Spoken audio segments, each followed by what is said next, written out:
afternoon, everyone. Welcome to the Thayer Public Library. I'm Terry Stano, the library director. It's a beautiful afternoon out there, so I'm so glad you could join us. This is the last concert in our spring concert series, but we'll be starting them up again in the fall, hopefully September, October, November. So look for the information that will come out this summer. So we have Scott Ouellette, That's right. That's right. a classical guitarist with us today with well over 30 years of experience. He will mesmerize us this afternoon with his captivating performance of Spanish and Brazilian music, and I think some Latin music is Latin in there. American music, some Baroque, some everything. Yeah, so Yeah. enjoy. Yeah. All right. Thank you. Yeah. All right. Thank you all for coming. So I started playing guitar in the 70s, in the mid-70s, but mostly just strumming and playing chords, playing Fleetwood Mac, Jim Croce, that kind of music. But there was something missing, and I didn't know what it was yet, but I just enjoyed the sounds of the guitar, strumming, and the chords and the sounds. So when my mom would say, hey, can you play some guitar for my friends? They come over for coffee, and I was like, okay. And I was like 5, and I'd come in and just strum some chords for about 3 minutes, and they're like, when's the singing coming? So, yeah, so I was frustrated because I knew they were waiting for the singing part, and I couldn't sing. So I stayed with it, and I was like, well, I hope that someday I can really be happy playing this without the singing part. Years later, my mom comes home with a cassette tape with a picture of a guitar on it, and she didn't know what was in this tape of music. And then when I listened to it, it would change the whole course of my life. Everything changed because of this one cassette. And she didn't even know what was on it. It was all sorts of beautiful Spanish guitar music and classical music. So I loved it. There was no drums, bass, vocals. It was a complete song from beginning to end. And I'm like, this is what's been missing. I can now play a piece, and everyone can just enjoy it and not wait for the singing part. So this is what motivated me to start pursuing this kind of music. And so then I was like 6, 7 years old, I was getting better at the guitar, and learning by ear, because I didn't have a teacher, I didn't know how to read music, but I could hear the notes on the recordings, and I knew the notes on the guitar so well that when I heard the song, I could visualize where the notes were when I heard them. And it became just second nature for me to play the guitar in this way. So I respected the instrument. I practiced it every day. Most kids, you have to, you got to practice, and they don't want to. They want to go out and play. I didn't want to go out and play. I want to just practice and practice and practice. But I did have a childhood. I didn't sacrifice the childhood. I still rode my bike and had friends over, and we played a lot of music. Even though when I became a teenager, and in the 80s, and the hair bands came out, I was playing a lot of Van Halen and a lot of heavy metal music. But still, on the sidelines, I'm playing Bach, and I'm playing, Haydn, or how do you pronounce it? I was playing Barrios, Villalobos, all this great music, and I was loving all of it. I just wanted to do everything.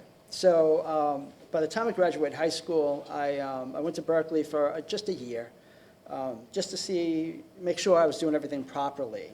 Even though they were more of a jazz school, I still wanted to be in front of someone in the industry who would look at me and say, well, that's not right, what are you doing?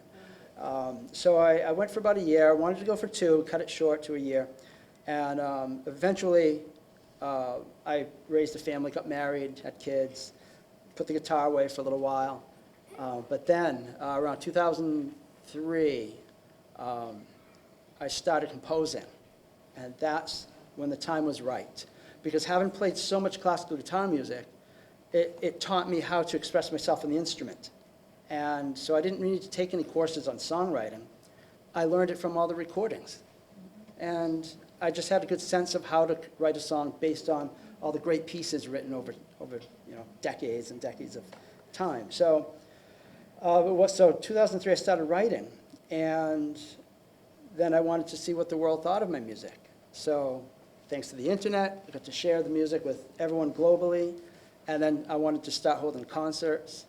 And so I played at big concert halls. And over time, I kind of liked the smaller and more intimate shows, like the libraries. So I stopped playing the concert halls and just started doing libraries for the last 6 or 7 years. And I just find it a little bit more rewarding. I get to be very close to my audience and get to chat like this, like you're in your living room. So, so I don't want to do too much talking. What I like to do is I like to open up with a piece by the Brazilian composer Villa-Lobos, who wrote this piece I'm going to play in the early 40s, I think, called Prelude No. 1. And it's one of the second or third pieces I learned when I was a kid. So, hope you like that.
so much. This next piece is a song my friend Eduardo Diaz wrote. He's from Mexico, and after his parents passed away, he felt inspired to compose a piece for them in dedication to them. And this has become a huge hit as well on YouTube, and everyone in the world is playing this, at least in this genre of guitar playing. And Eduardo is a good friend of mine. I think we met online around 2007 through YouTube. I started to prepare the sheet music of all of his songs because I became a music copyist full-time at home on my laptop. So people in different parts of the world would email me or send me the link to their videos on YouTube. I would learn it, write it out in my music writing software, and then send it to them. So we started a friendship, a business relationship first, and then we became friends. And he said, Scott, I want to gift you with a beautiful handmade guitar someday, which is what I'm playing today. It was a game changer for me because I hadn't really been playing anything like this my whole life. I just, some inexpensive guitars, but I made him sing. But he was so kind to send me this. He's friends with a family who builds guitars for everyone in the world. The builder of this is, his name is Perfecto Rubio. It was made in 2020, and it's spruce on the top and Brazilian rosewood on the back and sides, and it's just been the greatest thing to receive this. So you'll be hearing a lot of it today. So I'd like to play Recuerdos for you now.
I'd like to play the first song I ever played on the classical guitar, and it's a short prelude by Bach and I think it was written maybe 1720. And I didn't know how to read music at the time. I learned this. But a friend of mine had the sheet music, so I said, well, let me have it. I don't know, I'll figure it out. I heard him play it once in high school. I was in high school, and I tried to kind of remember what he was doing. I said, all right, let me try it when I get home. And I had trouble with it. So I found the recording of it on a cassette, and I started to listen to it and watch the sheet music. Then I started connecting the sounds that I heard with the notes on the paper, and then just figured it out.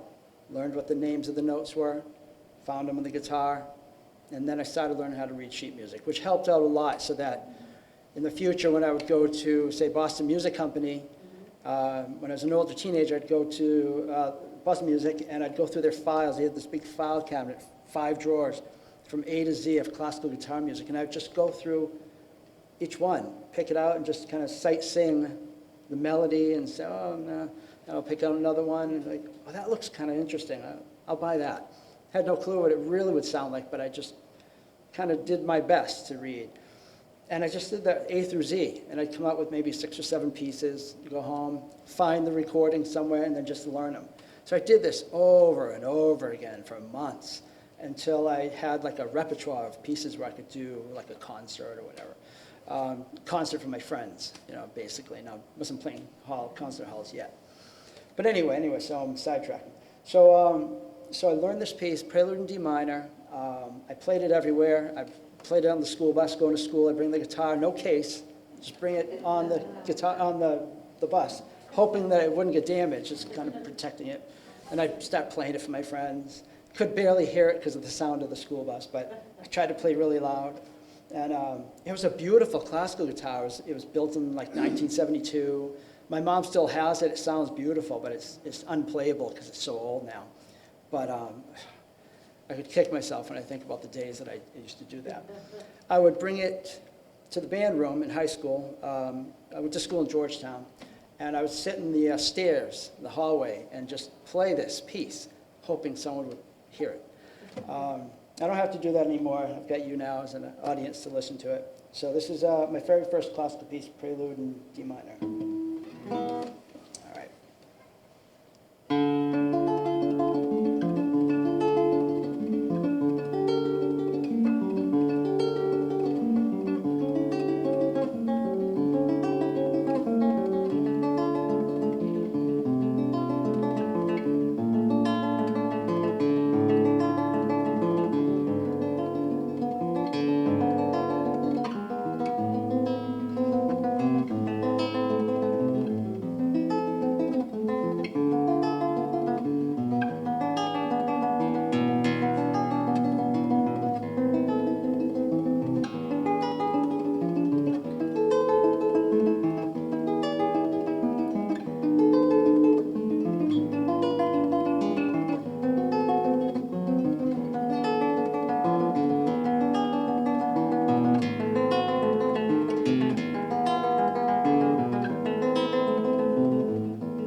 Here. This one's a little cheap thing I bought as a backup. It's not as beautiful as that handmade guitar, but just a store-bought. But I like the sound of it. It's a little smaller scale. It's called a Cordoba. It's a popular brand for a lot of people to play. They make very high-end guitars in the thousands. But I don't need that because I have that one.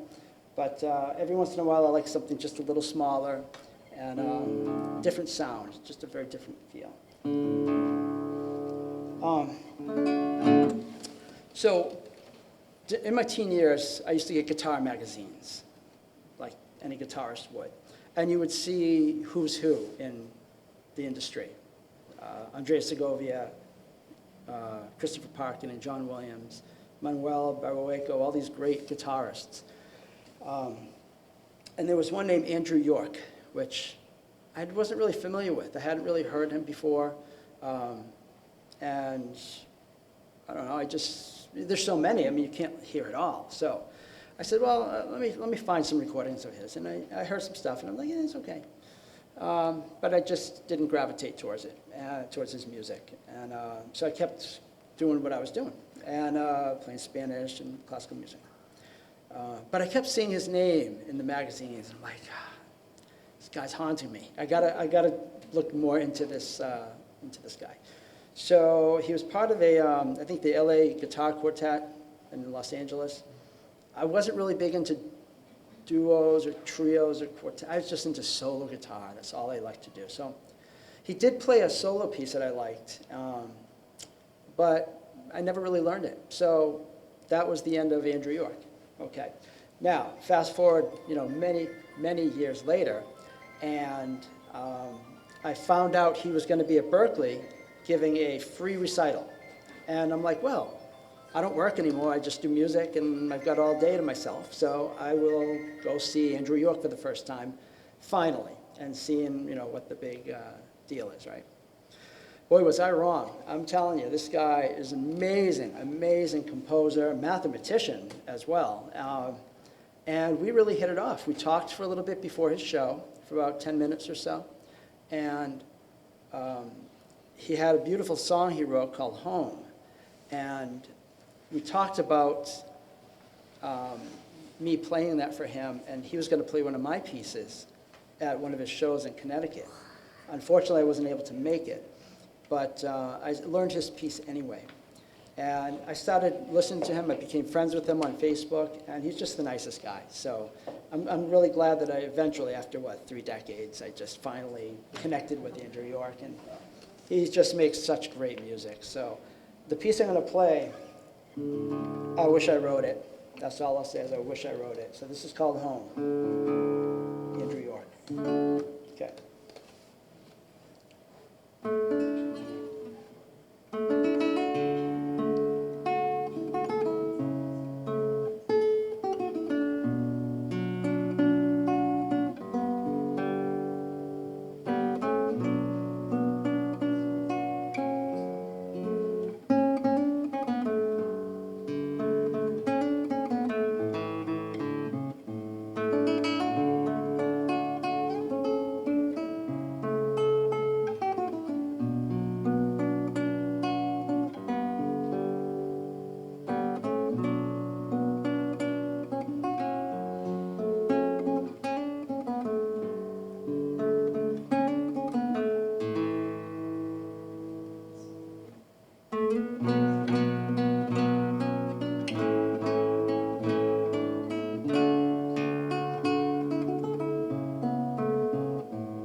That's a nice one.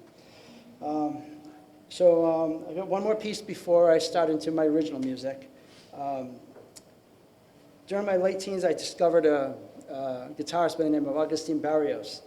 And his music wasn't very popular here in the States until I think the 70s, the late 70s maybe, where his music was actually published in sheet music format. And then everyone started recording his music, hundreds of pieces. And he was writing sometime, I think in the 20s or 30s, somewhere around there. And I was really drawn to his music. I haven't stopped playing his music since the day I heard his first piece, which is what I'll play for you now. It's a waltz called Waltz Opus 8, number 4.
Humidity is not too bad today, just a little bit.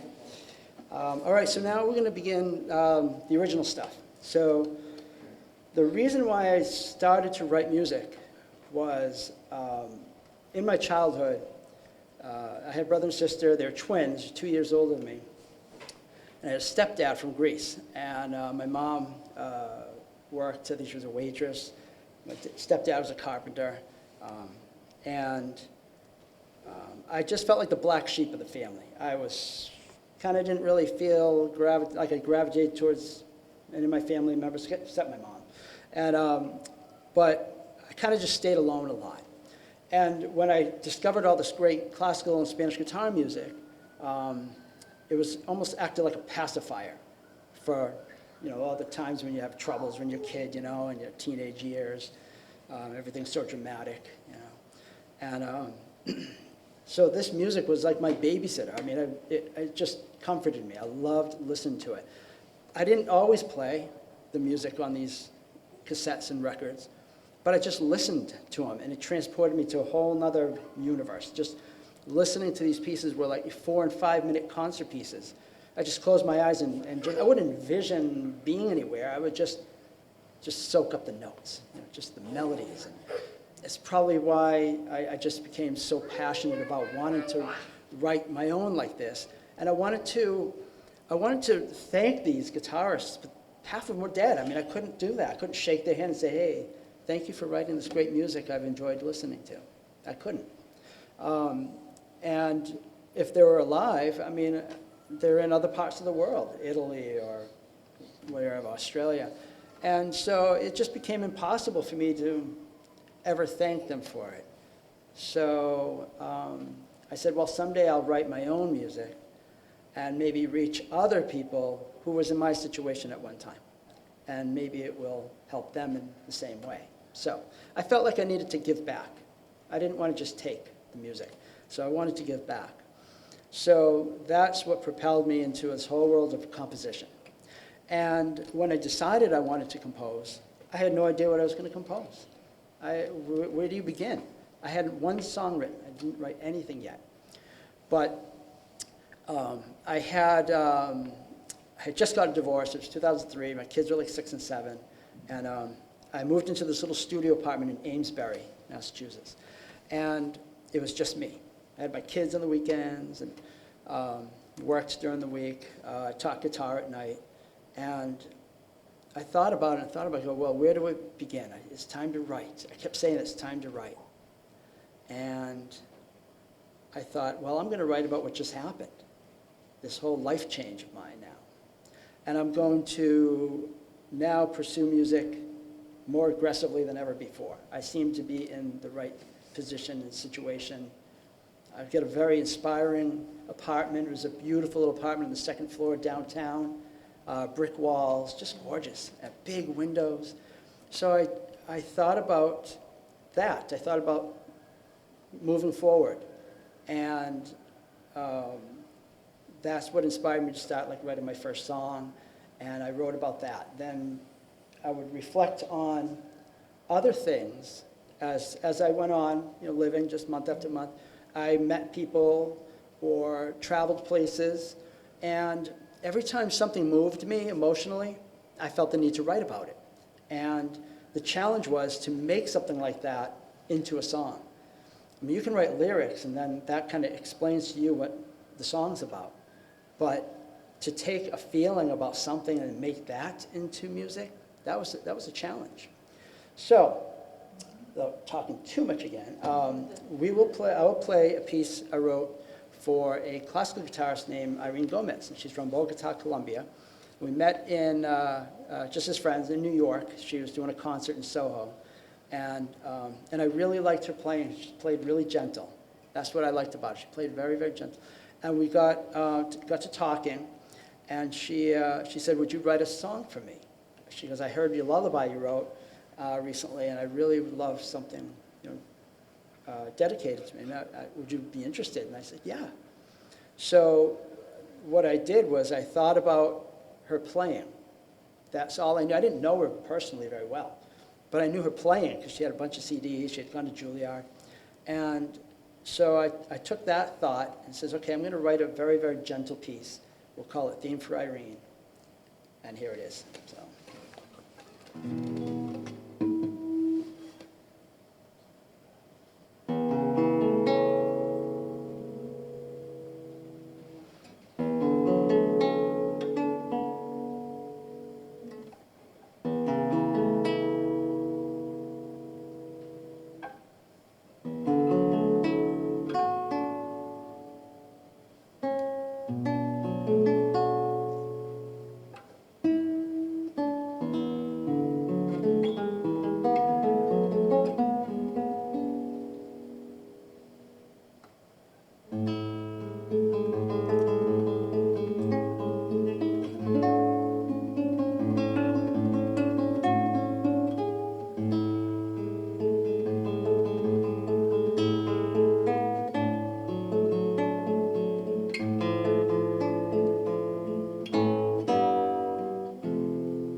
When I'm not playing guitar, I'm probably on my bike. I've got a nice road bike, nice fast road bike. I go to Boston quite often every summer, and it takes about 4 hours to get there from Rowley. I go around the Charles River. I do all that. Sometimes I get really into it, and I'm not even looking at all the beauty around me. Sometimes just riding, because I enjoy the feeling of riding the bike. And then one day, I stopped over at MIT side of the Charles River, and I saw there was a bunch of sailboats lined up. You must have seen them. Everyone's seen all those sailboats. They teach sailing there, and they had some colored numbers or stripes, yellows and blues and reds, and it just jumped out at me. And it made me take it down a notch that day and to just appreciate the day. It was a beautiful day like today, and I just sat there and stared at the colors, simple like that. So from that point on, I decided to just focus on anything with color. So my riding slowed down a bit, and I just enjoyed the ride. And even all the way home, the 4-hour ride home, just observing anything colorful. So it was a nice day, and it taught me to just stop and smell the roses, you could say. So when I got home, I wasn't planning on writing a song about it. I never really plan on writing a song about anything. When I start thinking about something I experienced, like I said, if it moves me enough emotionally, then I feel like I need to make it more tangible. It's not enough to just have a memory, because the memories eventually, you get older, they kind of fade. They get a bit more distant, a little more black and white. So I want to write something and document it, have it on the internet forever, I guess. And my kids can enjoy watching it if they want, or any musicians years later. So I thought about that moment that I was seeing the color on the sailboats, and I says, well, I want to write a song that replicates the feeling of rise and fall of pedals on a bike. So it was fun writing it, and it was a little bit of a challenge at first, but it started to flow after a while. It took about 4 days or 5 days to write. So this is called Colors.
I reached a point where I wanted to try to write a song just to write a song, not having any inspiration, anything behind it, no story, no backstory, nothing. I said, well, let me just try to write something.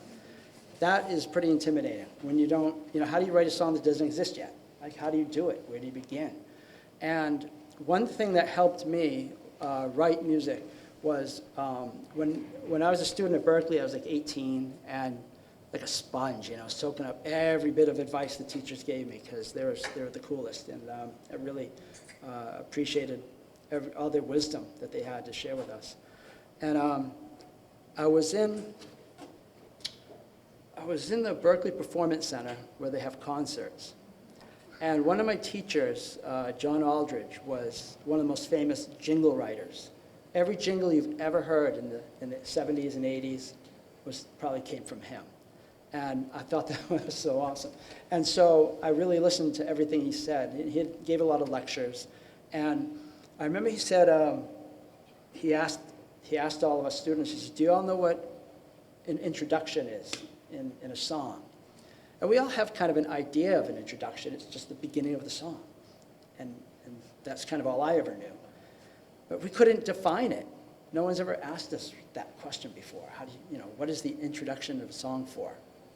We're all stumped. We all felt stupid, We're like, we're here in music college. We can't answer the question.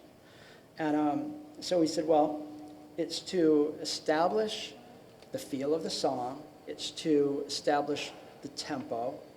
It's to help get the band, so to speak, into the piece of music. It defines the key of the song, what key you're in. It has an important purpose, like a conductor for the orchestra. And so, so I always thought of that. So every time I write a song, I start with the introduction, because the introduction is then going to dictate what the rest of the song is going to sound like. So like a preface in the book, you read that, kind of get an idea of what's coming up in the book. So I always write the introduction first. And so,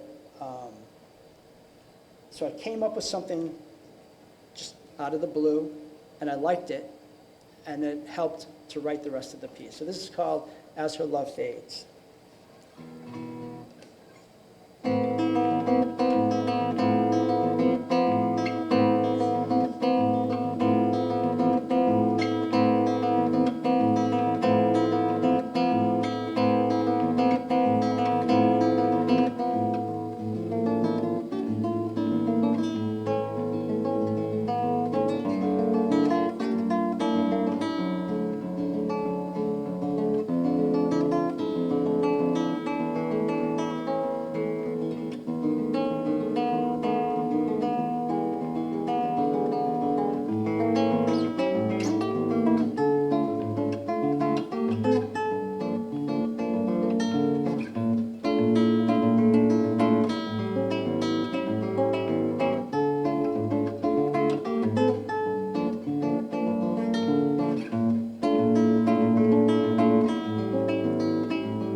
for, yeah, we've got a few more to do. Not too many, but a few more. Back in around 2009, 2010, I went to Bermuda for the first time on a cruise with my family. And it was 8 days, and I thought a break from the guitar for the first time, in a long time. And so I didn't bring it with me, and I just enjoyed the 3 days it took to get there, staying on the island, and then coming home.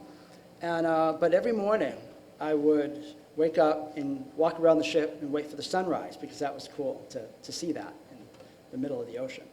And at the time I started to kind of just not really think of a song that I was going to write about it, but I don't know, little melodies would just pop into my head, but I tried to repel it, because I just, on vacation, I didn't want anything to do with guitar or music. And, but every day, I would just try to push it out of my head and just enjoy it. So I was able to do it. I just enjoyed the 8 days and came home. And just didn't even think about writing. So like about 3 or 4 days went by, and I had the guitar in my hands.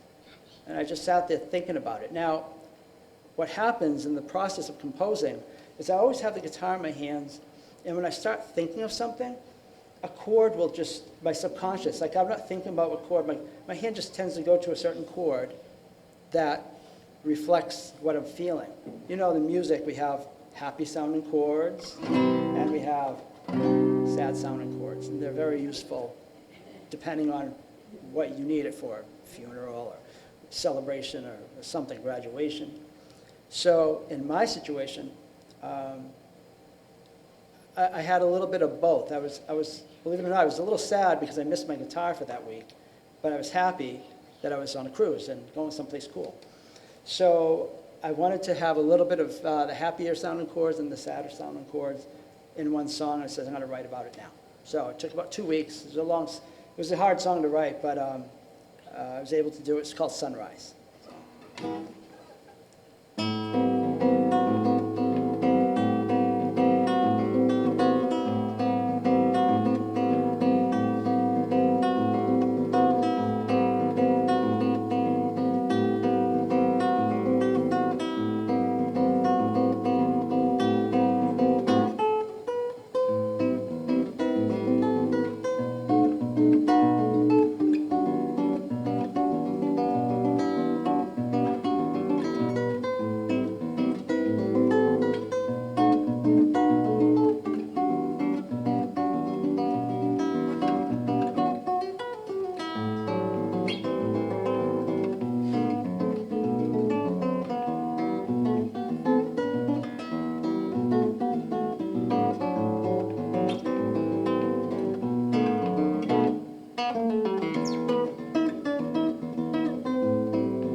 two more to do.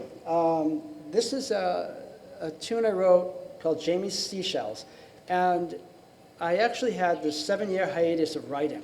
So 7 years ago, I stopped composing.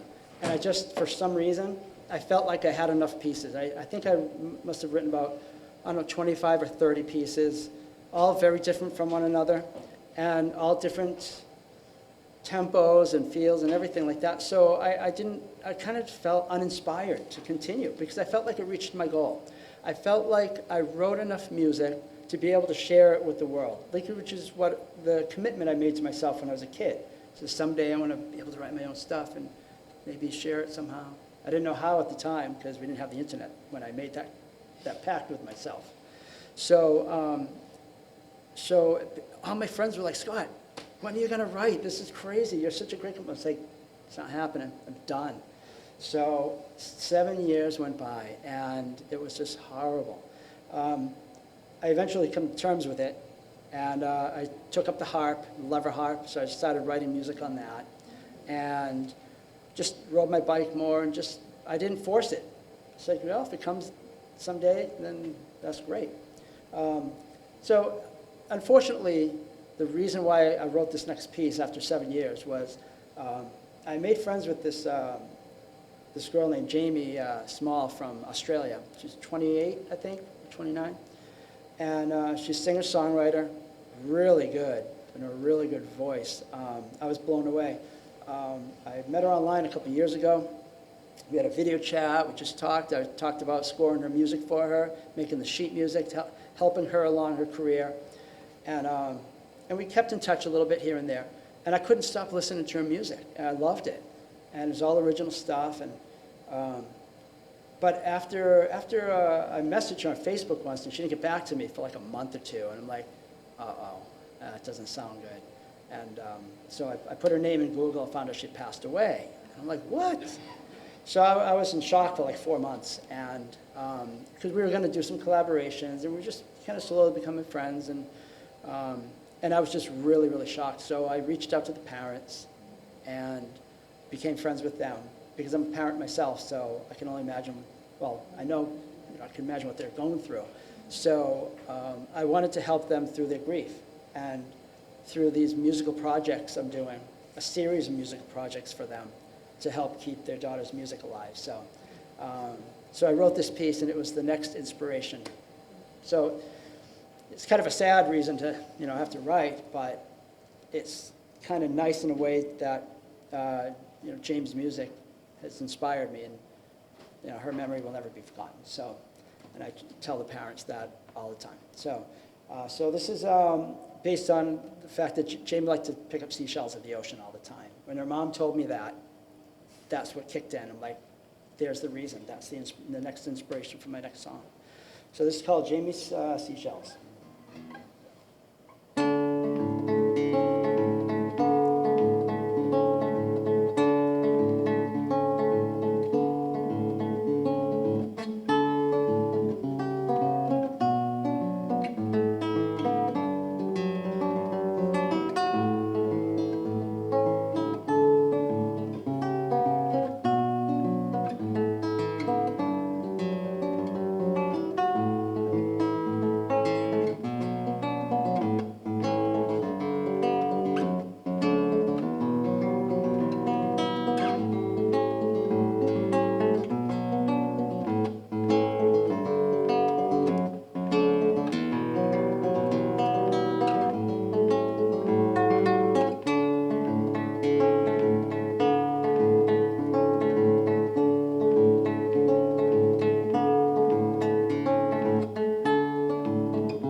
one last piece to do, and it's my most popular piece. I wrote in 2010, I wrote a lullaby called Cullare la tempesta, in Italian meaning to lull the storm.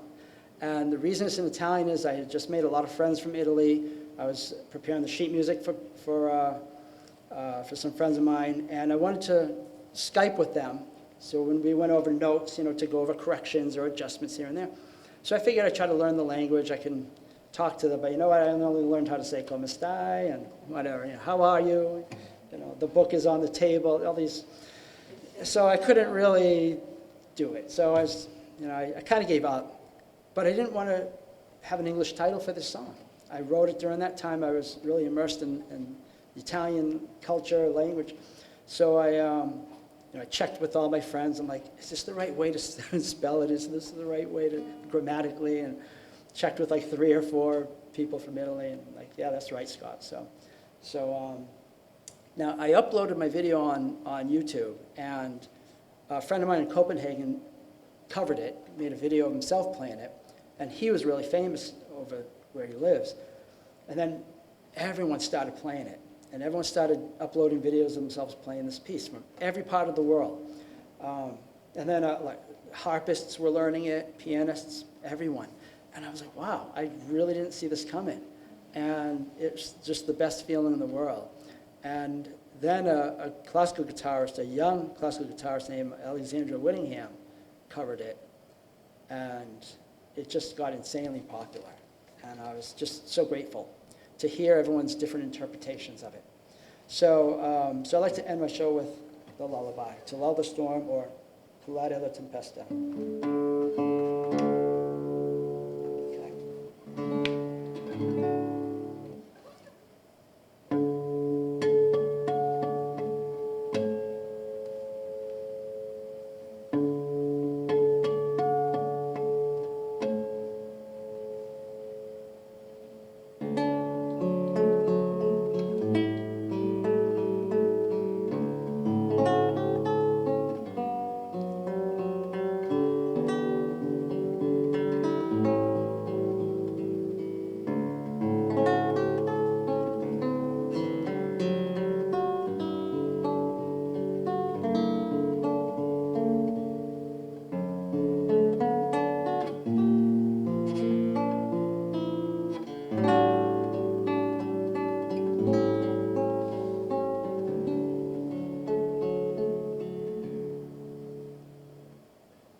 Thank you so much for coming. I really appreciate it. Thank you again. Thank you. Hope to see you again.